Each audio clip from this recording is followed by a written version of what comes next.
Thanks, everyone. Thanks again to the panel for a great session there, focusing on a really critical issue. We want to change pace a little bit now. One of the things we obviously heard this morning from Steve Jernigan at Nissan, what does everyone want right now? They want a forecast. What's going to happen? What's the volumes? When's this changing? So we are going to attempt, obviously, now to share some data with you. Perhaps not down to the daily plan that you all really want, but nonetheless some great insights. Before I bring on our guests, clearly we have a bit of a contradictory market at the moment. On the one hand, jobs growth and lots of positive economic indicators, but clearly sales are declining. We know that's a supply issue largely, having a very, very real and material impact. And as we talked a bit about this morning, probably we're in the midst of a real paradigm shift in the industry in terms of the levels of inventory that will be carried, in terms of the way we interact with customers, plan, forecast. So it's a really critical time and getting and on top of that, we have shifts to electrification, which are accelerating, some of it through targets and regulation, but also through the product launches that we're seeing, the improvements in technology and genuine customer demand, not least when the price of gas goes so high and makes the proposition that much stronger for electric vehicles. So we see all these shifts along with the sustainability issues that we were, of course, just discussing.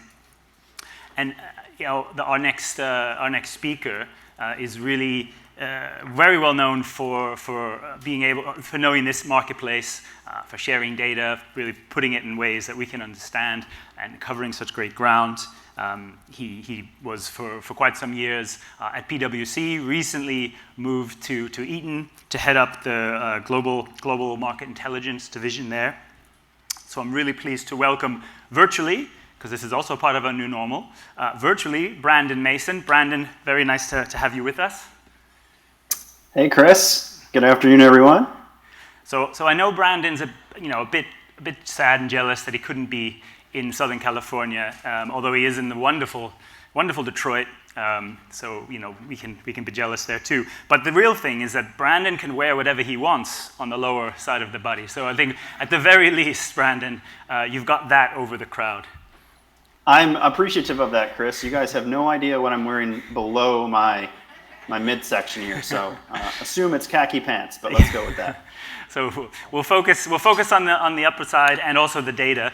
Brandon's going to take us through a presentation with some slides, and then afterwards we're going to do some Q&A. So I'm going to hand it over to you, Brandon, the slides, and look forward to the insights. Thanks, Chris. Appreciate it. And again, sorry I couldn't be there.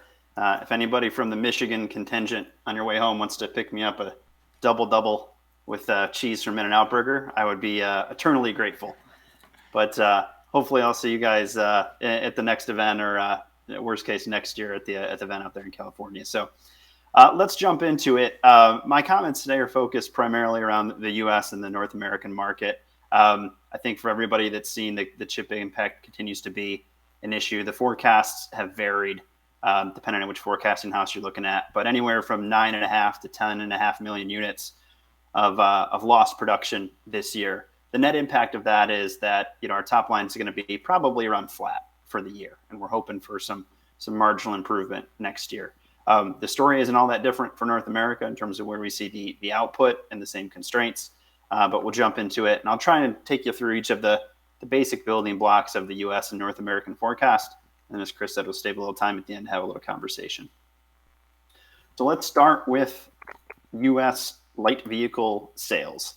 As Chris mentioned, obviously we're gonna maybe a little decline. It might be about flat this year. Our friends at LMC and some of the other forecasting houses are assuming around a 15 million unit full year forecast.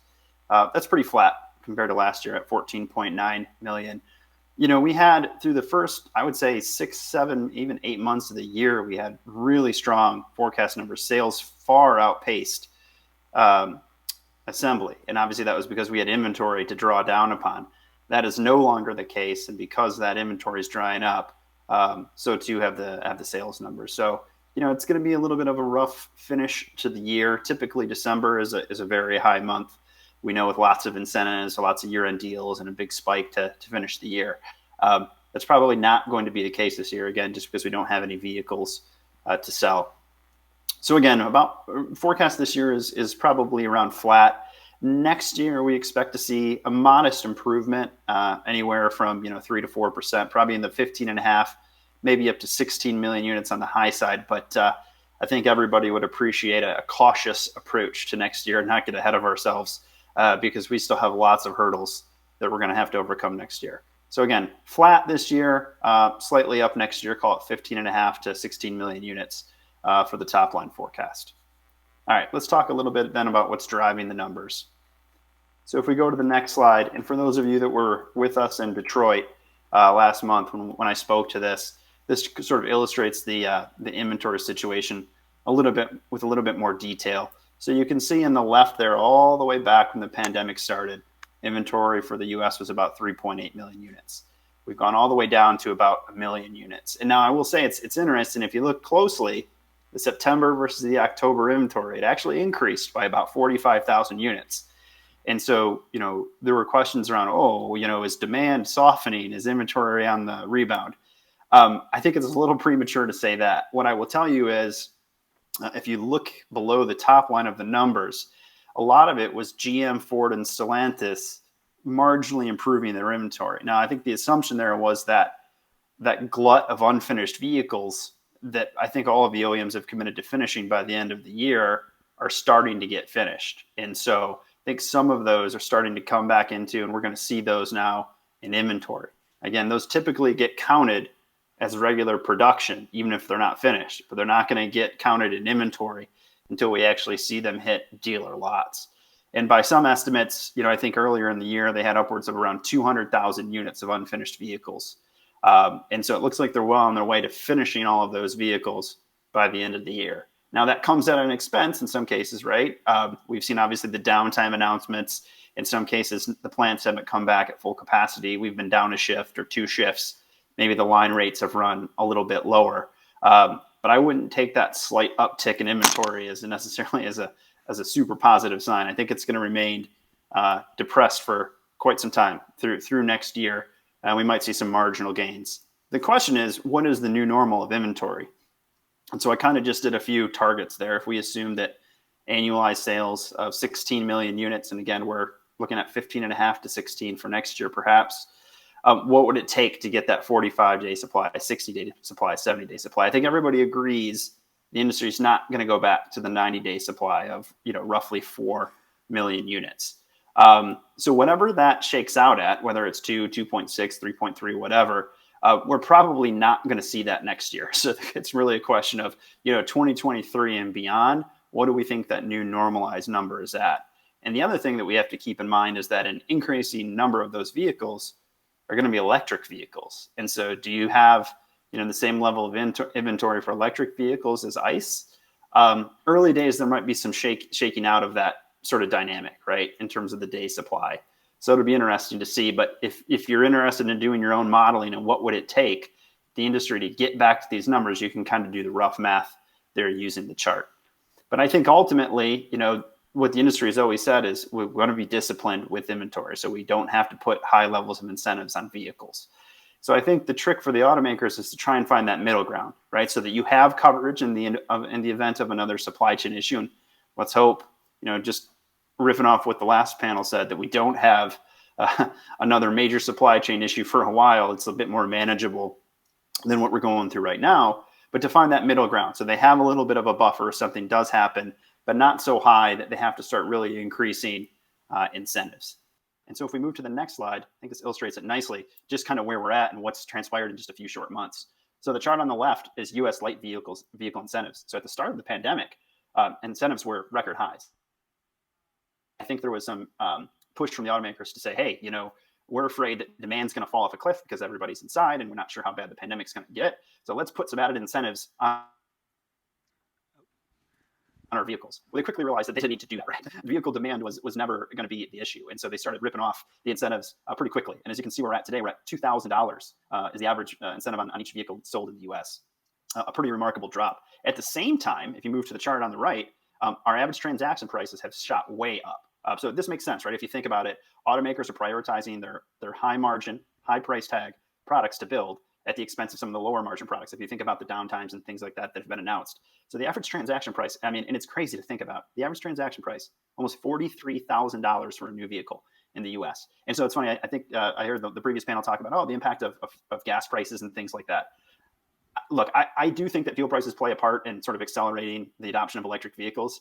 But I'm telling you, in the near term, people that are paying $43,000 for a new vehicle probably don't care too much whether gas is $3 or $3.50 a gallon. Okay, it's going to take a lot more than that. There are going to be other levers and pulleys that are going to be needed to push EVs or to increase demand for EVs in the market.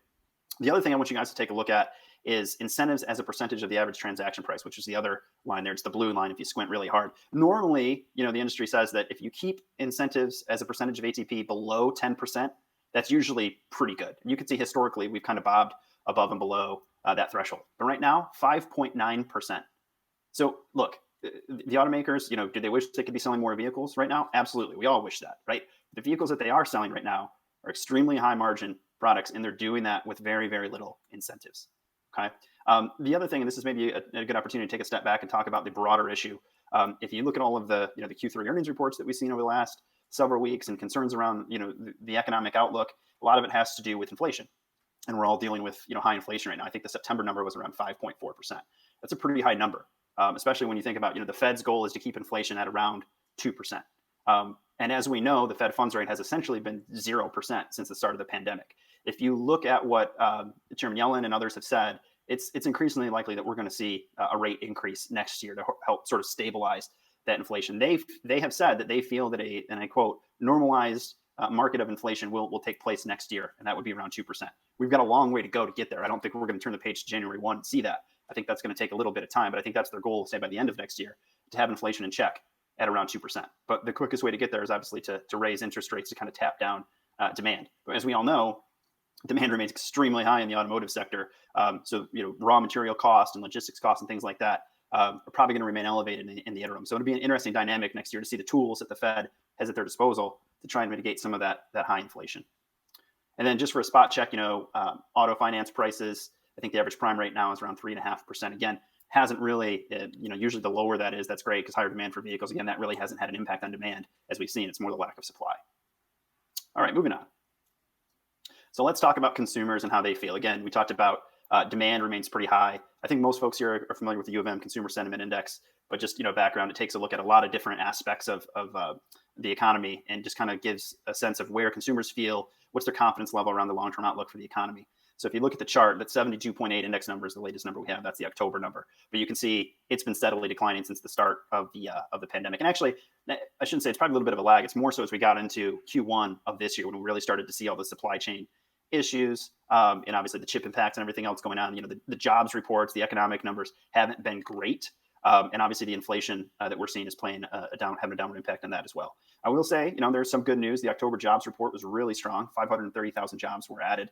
And then obviously we'll talk about it in a few minutes here. The passage of the $1.2 trillion infrastructure bill is sure to boost consumer confidence. And obviously that's not going to have an immediate impact in terms of, dollars on the economy. But the fact that it's passed the House and is on its way to full approval and implementation, I think will bode well for the Consumer Sentiment Index. And again, it all comes back to that's great, but we still have to have the vehicles to sell in order to move the metal. So again, there's a bit of a dynamic going on here where demand continues to not be the issue, and that's good. But now we have to take care of the supply piece of it. Okay, so that brings me to light vehicle production, and this is North America. And again, we're looking at a pretty flat outlook from last year. Now I will tell you that the estimates for North America in terms of lost production, I gave that number of 9.5 to 10.5 million units globally. The number for North America is around 2.5 million. So if you were to add that on to the top line this year, you see we're pretty close to the 2019 number of 16.2, which would have been great, right? We would have replenished our inventory, demand would have been met. Obviously, that's not the case. And now look, our friends at LMC are forecasting 15.2 million units of production next year. But I think there's a lot of risk to that.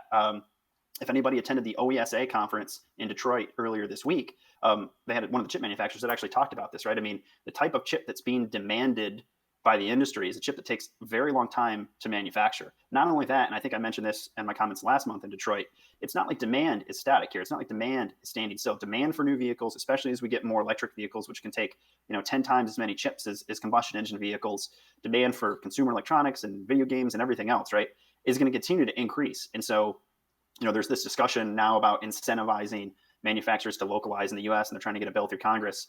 That's all great, right? But that doesn't solve our issues now. Just like, and again, we'll talk about this in a minute with the infrastructure bill. There's very little that can be done right now to address our issues, right? These are the things we have to invest in now, and over time we can address. So look, I just want to be clear on this. 2022 is still going to be very constrained. We think at least the first half of the year, and then perhaps when some of that new capacity starts to come online, we can see a little bit of an upward swing. But we're not going to just snap back next year. And I would say, look, we've seen all the issues that have impacted our industry this year. We could still see those well into 2022. And so, I think a conservative approach is probably best here. In terms of where BEVs are at, I don't have the BEV shares in here, but this year they're probably going to end up somewhere between 4 and 5%. By mid-decade, we're probably looking at somewhere around 15, 16, 17%. So we are seeing a pretty significant ramp up of BEV production in North America, which obviously lags compared to Europe and China, but that's a pretty strong uptick. And so that's going to change the dynamic of our industry, I think, a lot quicker than folks thought. Okay, so that's the outlook on production. And I'll just end, I just put one slide together here. Again, this just kind of passed the House in the last couple of days here, but this is just a quick snapshot for folks that haven't seen it, kind of like where this money is going. Now, this is over a 5-year period. And you see this $1.2 trillion number that gets tossed around. It's important to note that of that, only $550 billion is actually new money, right? The other $650 billion is what is normally allocated over that time period to roads, bridges, and infrastructure and things like that. But, I sort of highlighted some of the key ones that are most impactful to, I would say, to us and those of you in the room, roads and bridges, passenger and freight rail, EV charging infrastructure. Now, there's another piece of the EV charging one, which is interesting, which is not in this bill, which is the renewal of the EV tax credit. And some of you may have read there's a little bit of controversy with that, because what had been proposed was that extra incentive would be given to vehicles that were produced by unionized workers. And so obviously, Tesla and Toyota and others that are non-union took exception to that. So that's still being worked out. But I just want to point out that is excluded from that $15 billion for EV charging. In terms of the airports and ports, I think they had allocated $17 billion to the ports. And some of that was targeted towards reducing congestion and things like that. But excuse me, I wanted to caution, again, this is over a 5-year period. This would be invested. I think somebody on the previous panel mentioned that went by the port of Los Angeles or Long Beach and said, hey, there's still many, many vessels that are sitting out there. I don't think we snap our fingers and approve that. I'm actually very curious to hear from others from the ports that are in the room around how they think that that's going to impact theirs and what opportunities they have to kind of improve and potentially expand their facilities. But we know, again, that sort of takes time. So we'll ultimately see the impact of this. I certainly think it's good news. Obviously, for folks in the Midwest, if you look at our roads and bridges and things like that, they're in dire need of repair. So I think this is great. It's long overdue, but we'll ultimately see what the impact is. But my hope is that over the next couple of years, this will help continue to boost the economy as we get out of the current pandemic situation. So with that, I thank you. And Chris, happy to have take some questions and have a conversation. Well, first of all, thank you for that insight. I know you can't see the audience, but I have my eyes on them, and let me just assure you, you're not missing much.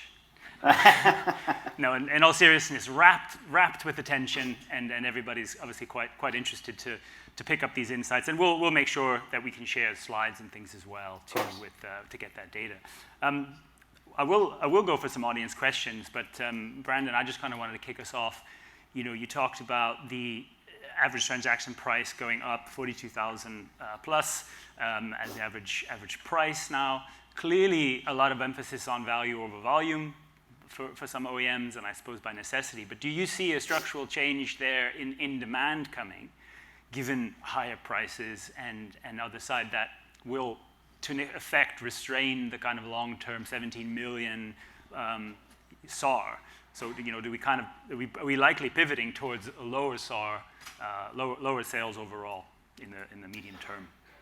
Yeah, it's a good question. Let me start off and just throw a stat out. And I think people have heard me say this in prior years, but and maybe the economies of it have changed a little bit. But generally speaking, it's the upper 15 or 20% of U.S. households that are purchasing new vehicles. And so, generally speaking, they're pretty insulated to change, right? So if a vehicle price increases, okay, they're not going to have a big impact. Obviously, on the used vehicle side of that, it has a much more profound impact. But some of this is segmentation shift too, as we've all seen the U.S. market change over the last 5 or 10 years. Now it's all pickups and SUVs and crossovers. The passenger vehicles or the sedans have almost gone the way of the dinosaur, right? So That's also played a role because pickups and SUVs, those body-on-frame things, or even unibody platforms that have more content, just cost more money. So I think that's always going to, that's going to continue to be the case. The other piece is we'd previously thought, before the pandemic, that really the most impactful thing to the SAR top line would be the idea of ride sharing and car sharing. That took a huge hit during the pandemic. And I think they're still sort of finding their footing. And obviously there's some concern around that for folks that are getting into a car with a stranger or doing a ride share with multiple people. I think that for the near term, the demand is going to continue to remain pretty high. And so, that 16 to 17 million unit range, it's probably a pretty safe bet over the next, at least over the next 5 years or so. Again, things can always change, but just looking at where demand is at, even through the pandemic, shows you that there's still a really strong demand. And now there's pent up demand on the U.S. market as well. So I think we'll stay in that range for a little bit. Yeah, and on that point, I think the long term. Yeah, just a second on the question. I'm doing a question now. Moderator has control. I've learned. I've been reminded as well to be very careful when you give the mic over. There you go.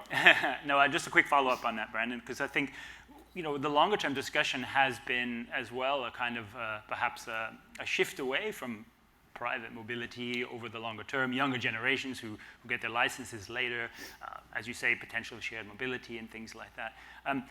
Perhaps at the moment there's so much disruption that we just are so focused on what's going to happen 6 months later, 2 years later. But is that long-term picture, still what do you call it, a risk, the transformation that we still need to be kind of looking at these structural changes? Yeah, I think.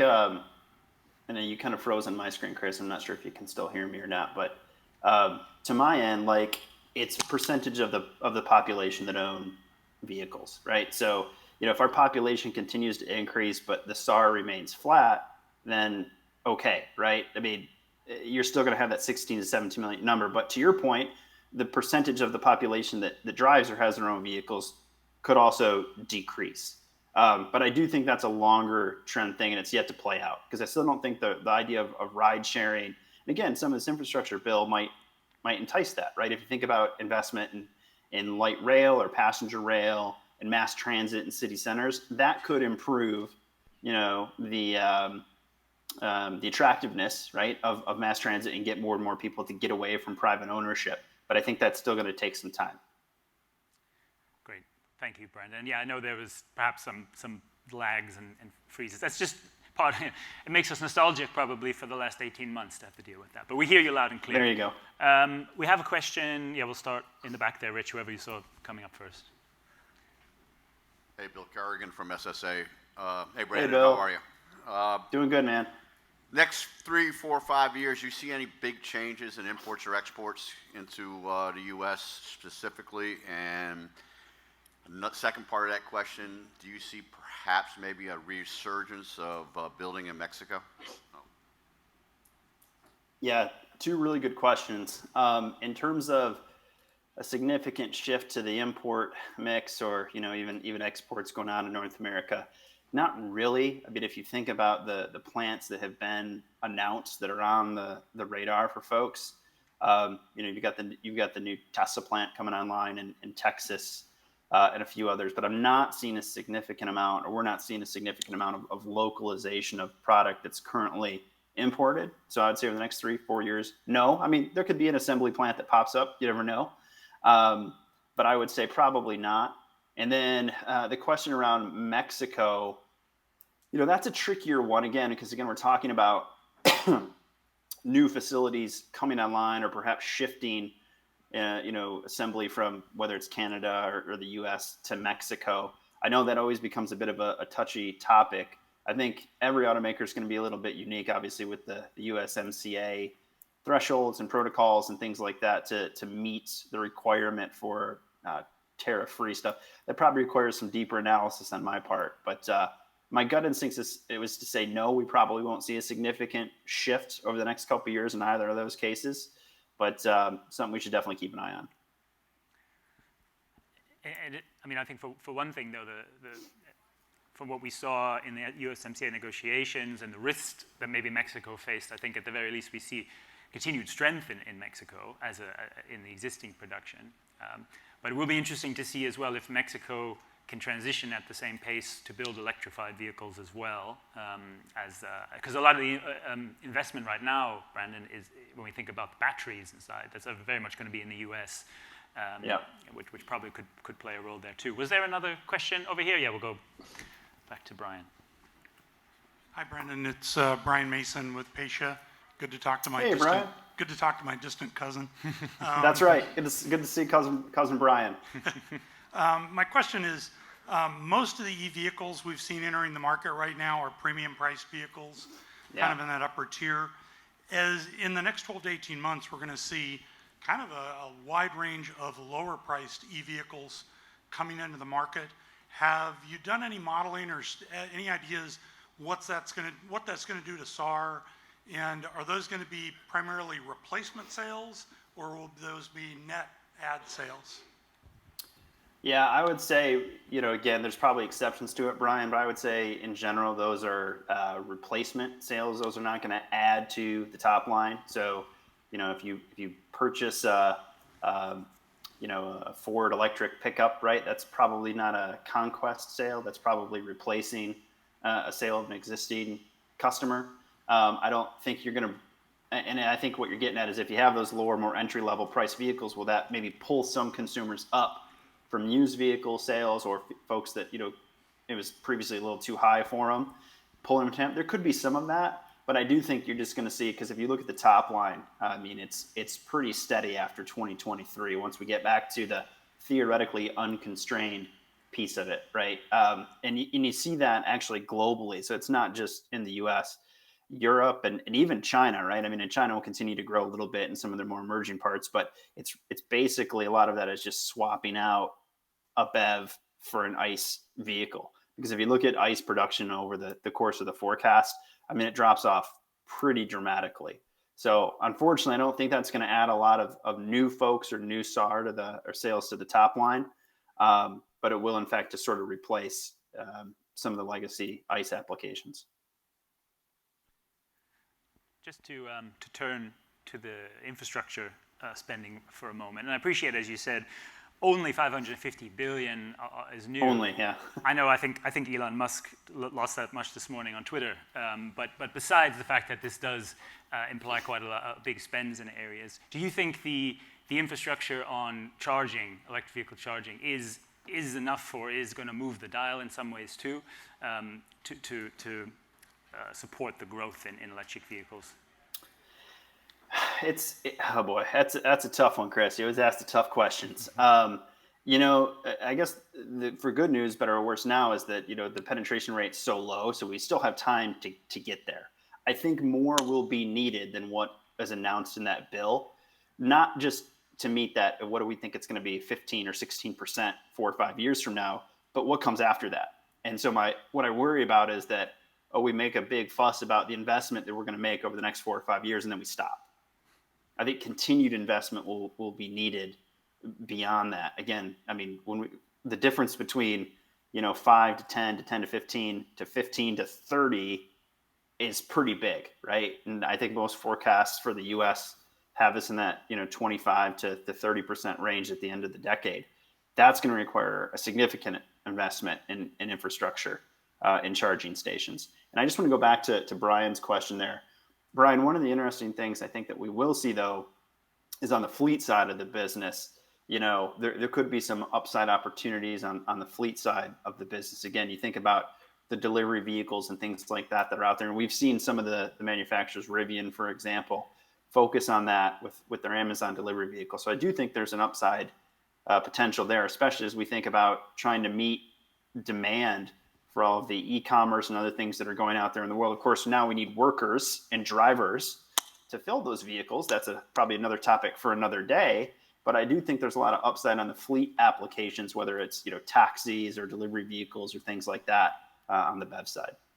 I think I have time for one more audience question, if there is one. I'm going to take the young gentleman right there. Hi, Brandon. Bill Robbins from Trans Development.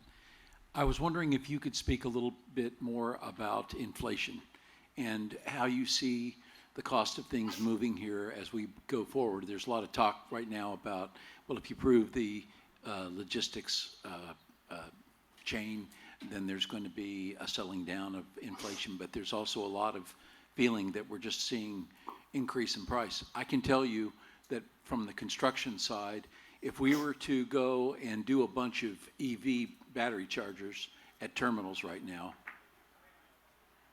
we'd probably raise our estimate of what that would be by 25% from what it was a year ago, which is kind of shocking in a way, but I think there's a lot of people in this room that have bought things that have seen that kind of a change. So I was wondering what your thoughts are about that sector.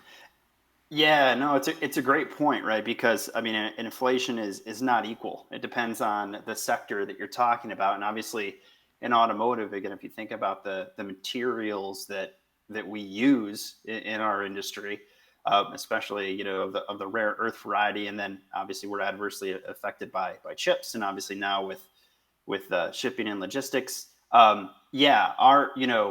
there's conversations throughout the industry about how much of that cost can you pass along to the end customer, right? So from the raw material suppliers to the tier 2s, the tier 2s, the tier 1s, tier 1s to the OEs, and OEs to the customers.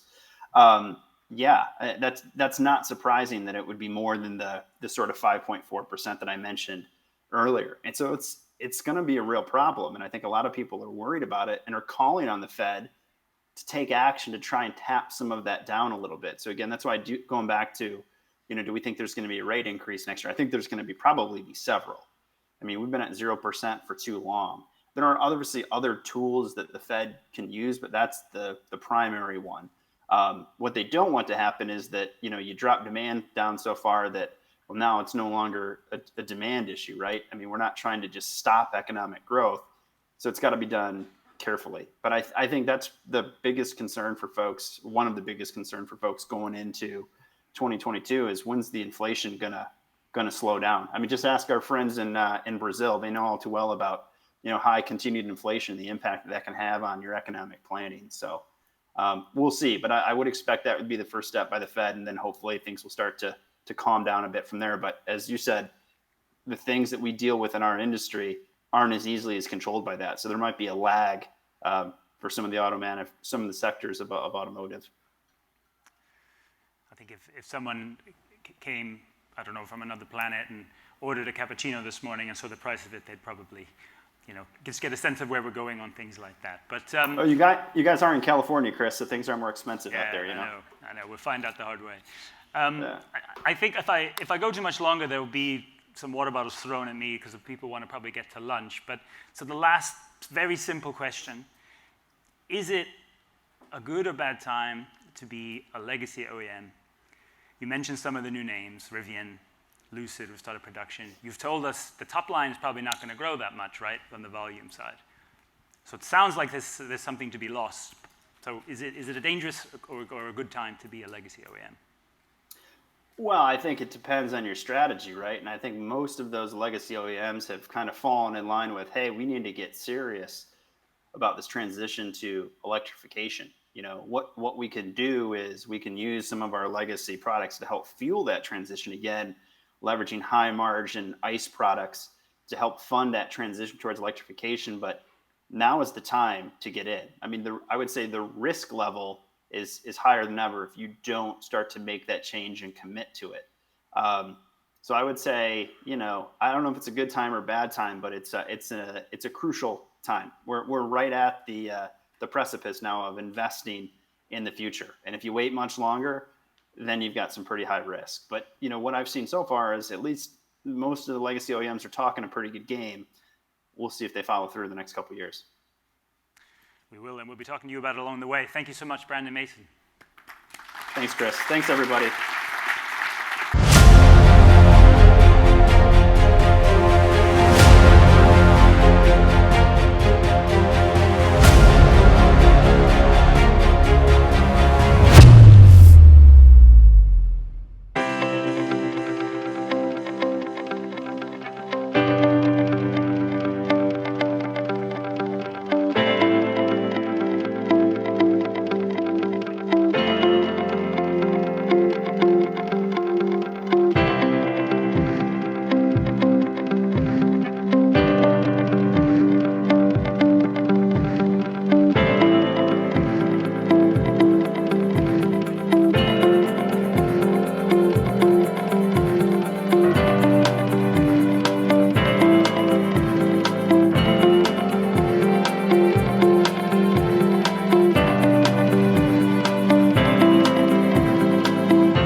The American automotive industry has always been home to our nation's top innovators. Embodying this spirit, Jack Cooper Transport has played a critical role in the American automotive story since 1928. From receiving and managing cars off the assembly line to loading and delivering newly manufactured vehicles to dealerships, Jack Cooper provides a necessary part of the new vehicle manufacturing process, and it is well positioned to continue to grow and thrive for the next 100 years.